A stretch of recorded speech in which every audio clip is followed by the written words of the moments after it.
Josh, how have you managed to get the chemistry with this group accelerated to where it is right now? These guys are saying how they get along, they like playing with each other together, they like playing for you and your staff. How have you managed to get this thing rolling as fast as you have? Yeah, you know what? Three things I would tell you was the most challenging part of the job that has been, and not in a challenging of a negative way, just again, I'm being transparent. The challenging one is we had to have 13 new players, basically 13 scholarship guys. So the challenging part of that is one is I feel like, man, do we have everything in that we need to have in it going into your first game? Obviously, when you have 13 new guys, you're still feel behind. Sitting in my chair is behind on some of the installation, if that makes sense, because there's so much to do to put in, and when you have a whole new team, as you mentioned, Steve, it makes it tough because first and foremost is you got to get the chemistry. And so the amount of time and things that we did off the floor, like we've done more things off the floor than probably in all my career in a single year, because I recognized that there was no returning guys. Everybody was brand new, so guys had to know each other off the court. So we spent a lot of time on that. Two, the second challenging thing has been our injuries. That has really caused us to say, okay, what can we add and not add in practice and installation? Because you're limited in some guys, and you've had to move guys into different spots that maybe weren't their natural spots. And so you're saying, okay, can we add this part of our installation of our systematically in our system offensively and defensively when it might not be initially suited best for this individual? So I had to maybe make some tweaks and say, hey, look, we've got to make sure that we put this, we might have to back off of some of these systematic things, so we put the guys in the best positions to be successful. That wasn't maybe best because we've had to change some of the things we've done based on our injuries. Is there any injury update for tomorrow? Let me just say this. And the third thing is the last thing, and I'll give you that update on that. The third thing on the challenging part, so you have the chemistry to try to get everyone to get together, do the injuries, and then three, when the injuries happen, how to get guys back. And to get them into the flow of your system, you got to remember, these guys who've been out, it wasn't like they've been able to practice they've been sitting and doing on the sideline because they haven't been able to do anything. They've been in a boot or whatever.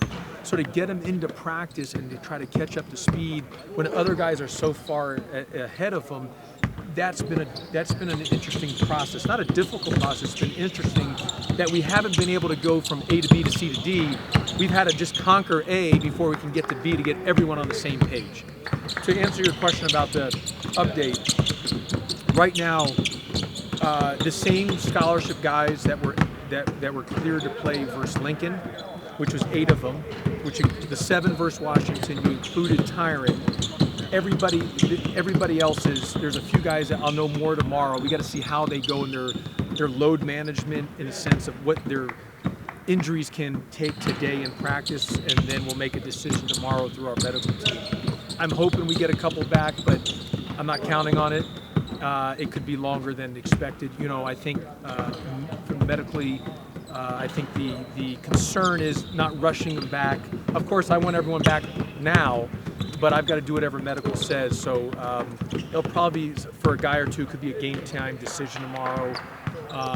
But the reality is down the road, hopefully in the next couple of weeks, we get good news and guys start coming back full speed ahead. But right now, here's what I know, no matter what, the 8 guys that played in Lincoln, or the 8 scholarship guys, plus Jalen Cunningham, will be all good for tomorrow. They're 100% clear to play full go tomorrow. Can I ask you a question about Jalen? Go ahead. What kind of experience is he getting some real game action and some big time action? Yeah, you know what? He's a good. I know he's a walk-on, but he's a good player, and he's able to hold his own. Does a nice job, and if his number's called, he has to be ready. I mean, we get him reps in practice, he has to be ready.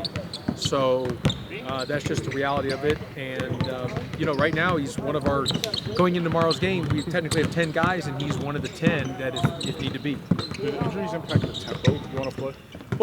Well, pace. We got to have great pace. I think what the injuries affect the tempo in a sense that I'll probably I'll sub more in a sense where okay, maybe a 5 is going well, and then I got to get a couple guys out because I want to keep the intensity and the pace up.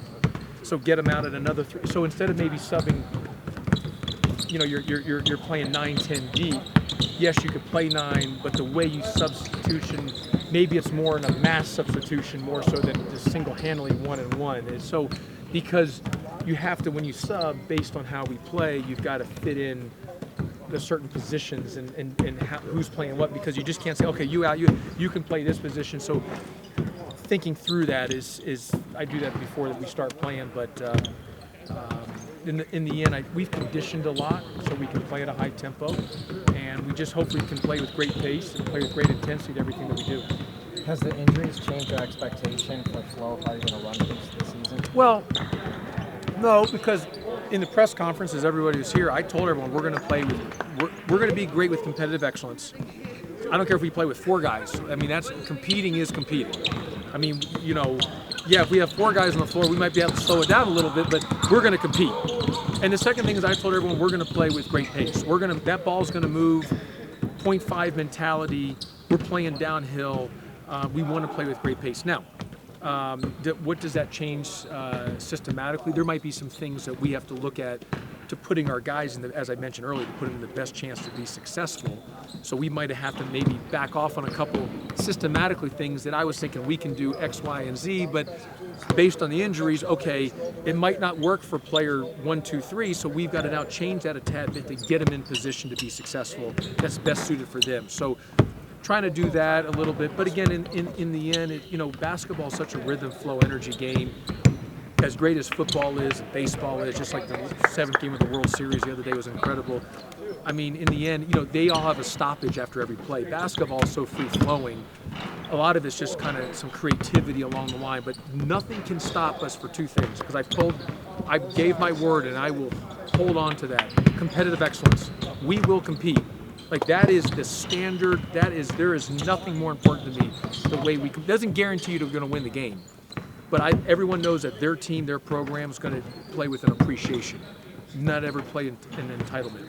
And then the second thing, I know the fans want us to be the Runnin' Rebels. That doesn't mean we're going to play wild and just play crazy basketball. We got to still be sound, fundamental, but we got to play with great pace. What does that mean? Cutting, how we cut, the pace of our speed of our cut, the way the ball moves, the ball's thrown ahead, all those type of things that I know that fans want to see with the Runnin' Rebels. So that's important to me. I gave my word on that, and I'm going to stand by that. Josh, what is it about? You got across town, you have Florida, BYU, and Arizona, Villanova. Yeah, those 4 teams playing. 8 teams in the Mountain West opening today. What is it about opening day that's kind of cool? Yeah, opening day is really cool just on the fact that it kicks off college basketball, obviously, as in the sense that you've been working for so long since pretty much the summer, June all the way now, that you get to play your game and get after it and compete. There's a scoreboard. You want to compete. That's why you have that opportunity. So it's exciting to do that. Obviously, a mile down the road there, they've got 2 really good games to kick it off. There's already games going on all day today. So I just think it gets everyone's juices flowing, and we're excited to kick off our season tomorrow night. Along those lines, we know everything you've worked on, everything you put into the players, and we know what you want to get out of the season. But tomorrow night, do you really not know until the lights are on, the scoreboard's on? Is that when you really find out about everything? Yeah, obviously, you're just. We're going to get better as the year goes on. I hope tomorrow we don't peak. You know what I mean? So I want us to get better as the year goes on. But I think you're going to learn about your team every time you step on the floor, because there's only so many. You're playing against each other so much. We need to play against somebody else. And we have a really tough schedule starting tomorrow night against UT Martin. Everyone we play is a good team and well coached. So we'll have to be really focused about us doing our job. And if you guys get to know me, I'm a big believer in preparation, and really big believer. But in the end, I'm a big believer that we got to do what we got to do. And again, does that guarantee your wins? No, but we've got to be excellent in the things that we got to be excellent in, and then from there, that gives you your chance to put you in a position to be successful. And so, no matter whether we're playing UT Martin, we're playing Lincoln, we're playing Duke, we're playing Kentucky, we're playing Wyoming, San Diego State, it doesn't matter. The way we prepare, we'll be preparing that we've got to be great at what we do at a very high level. And if we can be at a high level, that gives us our best chance to have a chance to put us in position to be successful. Have you enjoyed this process of taking 13 guys who didn't know each other and turning them into a team? I've loved it. Like, I have really enjoyed, like, being the head coach and trying to gel the team together in the organization. That was probably one of the things when I was at TV that I missed, was the camaraderie, the putting the team together and organizing it and seeing the growth and the progress towards it. So yes, I have loved it. I've loved seeing the guys like get really excited for when someone else makes a really positive play. And you know what? It hasn't all been rosy either. I mean, there's been times where guys, there's been some tough areas where guys have butted heads, and I've had to get them on the same page, and that's all part of building a team. And as I told our guys many times, there's going to be adversity throughout the course of the season. The one thing we can never do, our teams cannot do, is ever, it can happen in the course of the game. You can't be against the ropes and then just lay in a fetal position. You got to punch back, and that's part of dealing with a long season. You've got to have the toughness to do it. And I've always said this: players play the game, tough players win. And I believe we have a bunch of tough guys, and guys got to show that every time they step on the floor.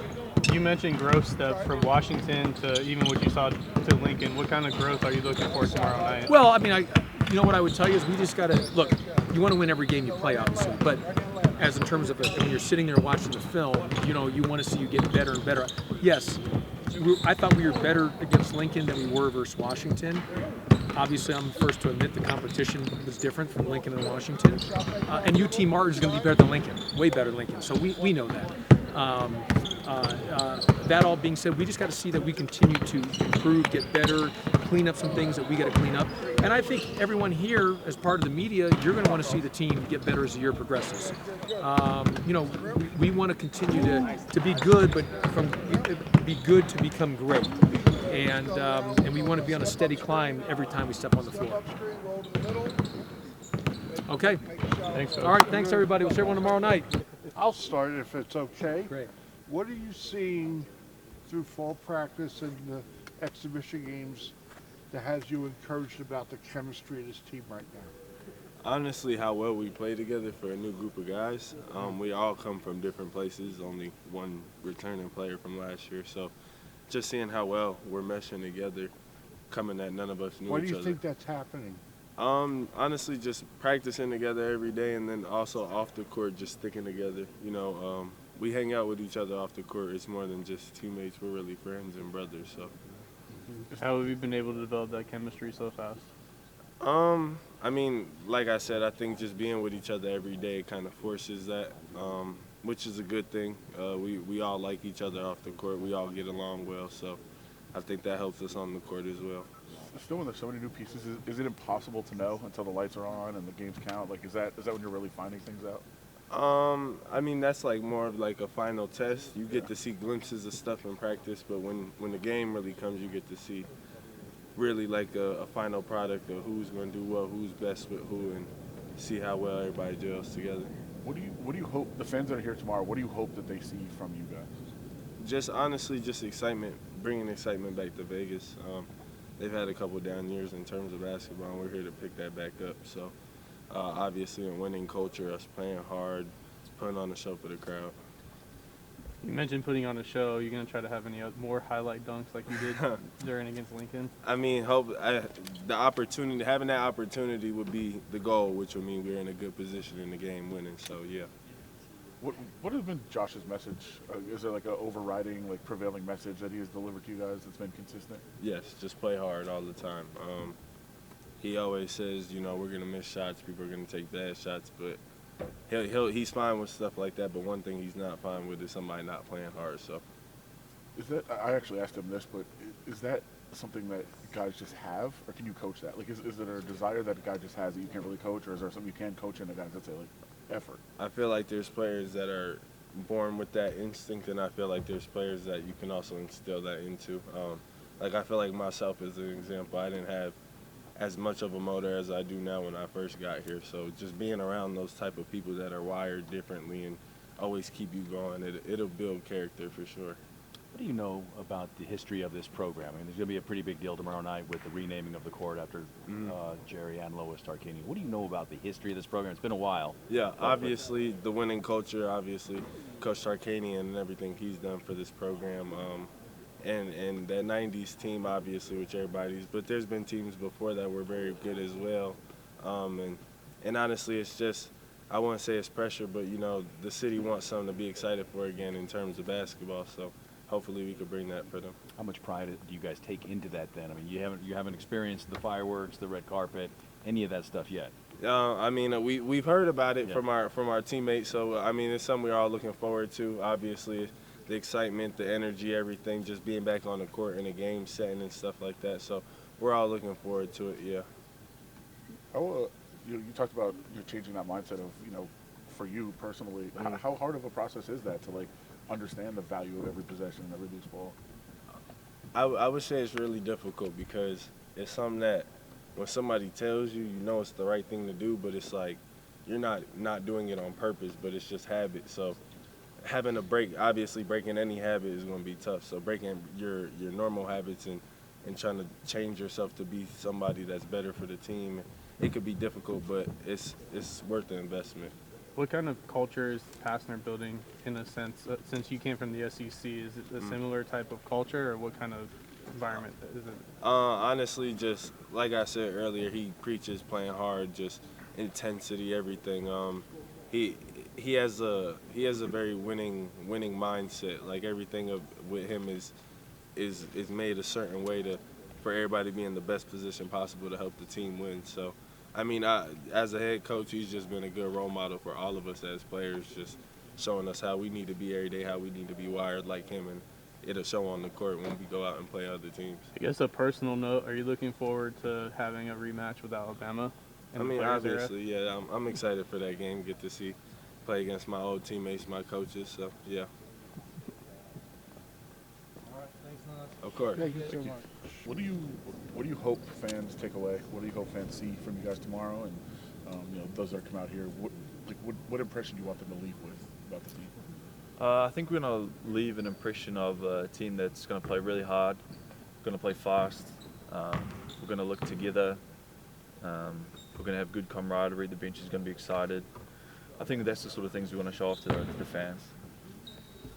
Has there been a common theme, like an overriding message that Josh has delivered to the team that obviously you guys have kind of taken from that? Yeah, I think something we talk about is like just competitive excellence, like making multiple efforts, being there for our teammates, like having each other's backs.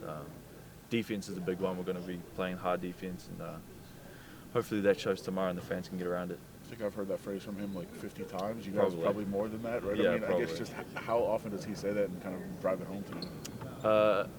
I couldn't count it on both my hands every day, probably a lot, yeah. What's the biggest adjustment you've had to make personally from living in New Zealand and playing there to coming to America, playing ball here, and just the lifestyle of this country and the culture and everything? Yeah, lifestyle was probably the biggest one. New Zealand's pretty laid back. Christchurch is like sort of a country oriented, like growing up around like farm and that sort of area. Coming to Vegas is a lot different, but I'm in loving it. What do you love about it? It's something new. Like I think I've always enjoyed taking on a new challenge and a new journey. So loving that part of it. Sorry, what was the second part of your question? I knew Mark Dickel well when he played here. What advice did he give you about coming here to play at UNLV? You know, Adam was talking to you about history and stuff. What was his advice to you? His advice was just play my game, play confident. He's got confidence in my game to correlate to the college way. Those are sort of the main pointers he had for me. Josh has consistently said you're going to be a fan favorite. The fans are going to love you. Why do you think that is, that your game is so appealing? I'm not sure. I try and just play hard every time I step on the floor, so hopefully the fans can appreciate that. Do you feel that kind of energy rubs off on your teammates? Oh, definitely. I hope so. I know when my teammates are out there playing hard, it really inspires me, so hopefully. What do you anticipate the fans seeing tomorrow? If you had to say, this is the type of team we're going to be, this is how we're going to play, this is what you'll see, what will the fans see tomorrow? They're going to see us playing hard. They're going to see us playing fast. It's going to be relentless. That's what they're going to see. In your conversations with Mark Dickel, what What do you know about the history, the heritage of this program? Yeah, I've heard a lot about the history and the rich history that UNLV has of having a national title and making multiple appearances in the March Madness. So it's an exciting prospect for us to try and get the program back to where it was, which is How like would you still characterize the chemistry right now within this program with you and your teammates? Is it good? Is it evolving?